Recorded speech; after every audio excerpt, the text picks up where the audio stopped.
Assalamualaikum. Nah, jadi pada kali ini kita akan membahas algoritma BFS yang menggunakan struktur data graph serta source code-nya.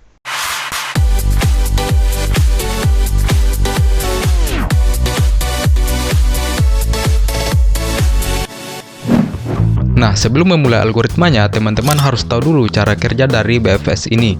Nah, jadi BFS ini bekerja secara keseluruhan atau pencarian secara keseluruhan, baik itu menggunakan struktur data tree maupun struktur data graph. Nah, pada video sebelumnya kita membahas DFS. Nah, sedangkan DFS ini pencariannya secara mendalam, sedangkan BFS ini pencariannya secara melebar. Nah, jika masih bingung, langsung saja kita akan masuk pada algoritmanya. Nah, jadi ini adalah struktur data graph. Di sini terdapat queue status. Nah, jadi queue status ini berfungsi sebagai status berjalannya pencarian secara BFS. Jadi pencariannya secara queue atau disebut juga secara berantrian. Nah, kemudian di bawah ini adalah output. Jadi output di sini sebagai pengeluaran huruf pada struktur ini yang sudah kita kunjungi. Oke, langsung saja kita mulai tahapannya. Jadi seperti pengertian dari BFS yaitu pencarian secara melebar.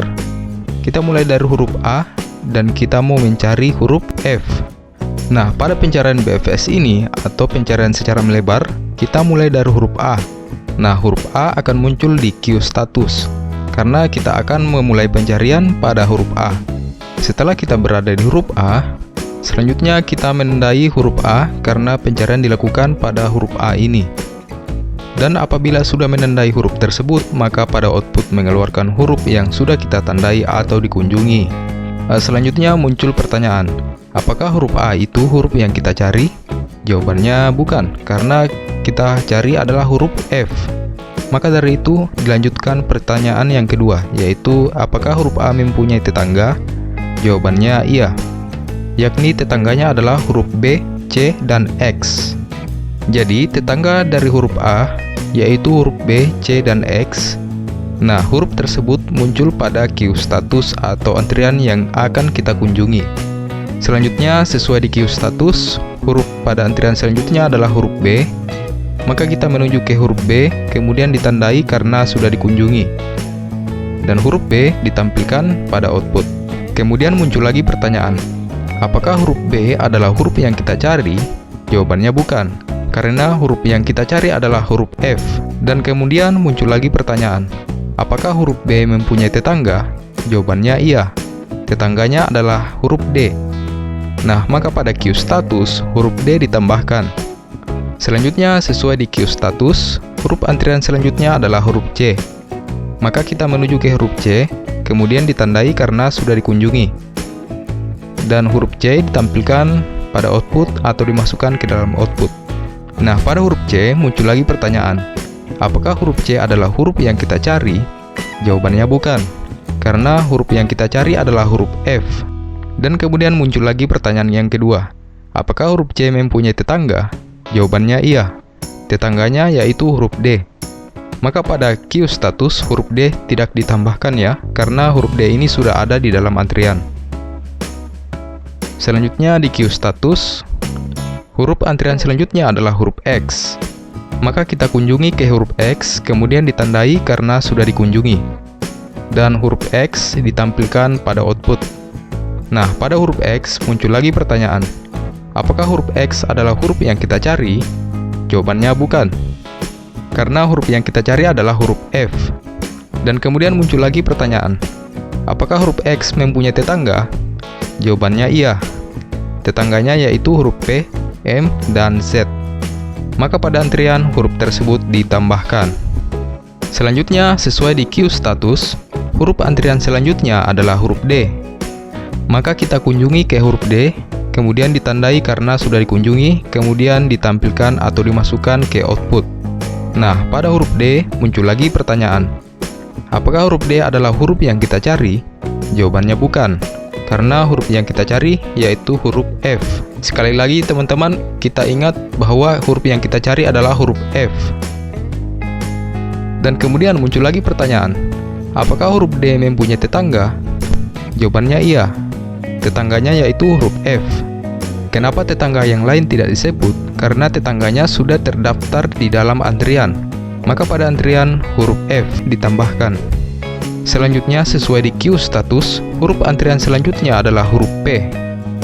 Maka kita kunjungi ke huruf P, kemudian ditandai karena sudah dikunjungi, lalu ditampilkan ke output. Nah, pada huruf P muncul lagi pertanyaan. Apakah huruf P huruf yang kita cari? Jawabannya bukan, karena huruf yang kita cari adalah huruf F. Dan kemudian muncul lagi pertanyaan, apakah huruf P mempunyai tetangga? Jawabannya tidak. Memang huruf P ini mempunyai tetangga, yaitu D dan X. Namun, tetangganya sudah terdaftar pada antrian. Selanjutnya, sesuai di queue status, huruf antrian selanjutnya adalah huruf M. Maka kita kunjungi ke huruf M, kemudian ditandai karena sudah dikunjungi. Dan huruf M ditampilkan pada output. Nah, pada huruf M muncul lagi pertanyaan. Apakah huruf M adalah huruf yang kita cari? Jawabannya bukan. Dan kemudian muncul lagi pertanyaan yang kedua. Apakah huruf M mempunyai tetangga? Jawabannya tidak. Memang huruf M mempunyai tetangga, namun tetangganya sudah terdaftar pada antrian. Selanjutnya, sesuai di queue status, huruf antrian selanjutnya adalah huruf Z. Maka kita kunjungi ke huruf Z, kemudian ditandai, kemudian dimasukkan ke dalam output. Nah, pada huruf Z muncul lagi pertanyaan. Apakah huruf Z huruf yang kita cari? Jawabannya bukan, karena huruf yang kita cari adalah huruf F. Dan kemudian muncul lagi pertanyaan, apakah huruf Z mempunyai tetangga? Jawabannya tidak. Memang huruf Z mempunyai tetangga, namun sekali lagi tetangganya sudah terdaftar pada antrian. Selanjutnya, sesuai di queue status atau pada antrian, yaitu huruf F. Maka kita kunjungi ke huruf F, kemudian ditandai karena sudah dikunjungi. Dan huruf F ditampilkan pada output. Nah, pada huruf F muncul lagi pertanyaan. Apakah huruf F adalah huruf yang kita cari? Jawabannya iya. Maka dari itu pencarian sudah tidak dilakukan lagi karena huruf yang kita cari sudah ditemukan. Oke, selanjutnya kita akan masuk pada codingannya. Nah, jadi codingan ini sesuai algoritma yang saya buat sebelumnya. Jadi pada codingan ini ada label dari Vectrex. Nah, saya menggunakan label ini sesuai pada algoritma yang kita buat. Kemudian di bawahnya ini merupakan matriks yang berarti nilai bobot antara Vectrex pertama dan Vectrex kedua. Nah, jadi algoritma tadi, bobot antara Vectrex A ke B yaitu 4. Nah, maka pada matriks ini mempunyai baris dan kolom yang dimana kita mengisi bobot antara Vectrex A ke B, yaitu 4, dan begitupun di bawahnya antara A ke B. Kemudian pengisian nilai bobot selanjutnya antara Vectrex pertama dan Vectrex kedua. Nah, di bawahnya ini merupakan sistem berjalannya queue. Kemudian kita run. Nah, pada pet ini merupakan jalur pencarian terdekat sampai Vectrex ditemukan. Kemudian di bawahnya ini merupakan total bobot dari jalur Vectrex awal sampai ke Vectrex yang kita cari. Nah, itulah dia tadi algoritma BFS atau pencarian secara melebar yang menggunakan struktur data graph serta source code-nya. Terima kasih, apabila ada salah kata mohon dimaafkan. Sekian, wassalamualaikum warahmatullahi wabarakatuh.